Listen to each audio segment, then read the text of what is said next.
আসসালামু আলাইকুম। ভিডিওর শুরুতেই সকলকে আমার সালাম জানাচ্ছি।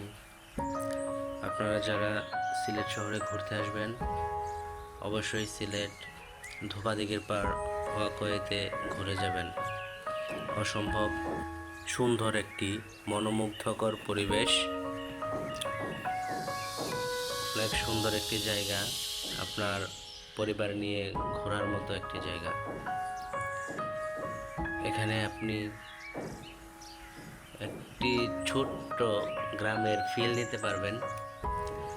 যারা শহরে বসবাস করেন, গ্রামগঞ্জে যাওয়ার সুযোগ হয় না, তারা একটু গ্রামের ফিল নিতে পারবেন।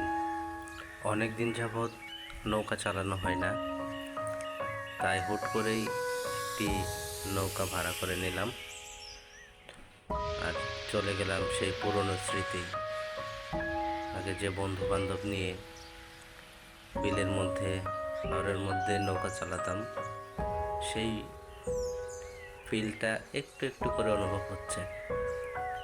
যেমন মনে হচ্ছে সেই আগের দিনে ফিরে গেছি। সবাই আসেন, ঘোরেন, নিজেকে উপভোগ করেন, পৃথিবীটাকে উপভোগ করেন, দেশটাকে উপভোগ করেন। ধন্যবাদ সবাইকে। সবাই নিজেকে সময় দেন। সবাই তো কাজকর্মে বিজি থাকেন, এই ব্যস্ততার মধ্যেও একটু নিজেকে সময় দেওয়ার চেষ্টা করবেন।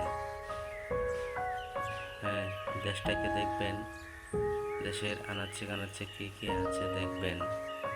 দেখবেন মন খারাপ থাকলে অটোমেটিকলি আপনার মন ভালো হয়ে যাবে। ধন্যবাদ সবাইকে। আসসালামু আলাইকুম।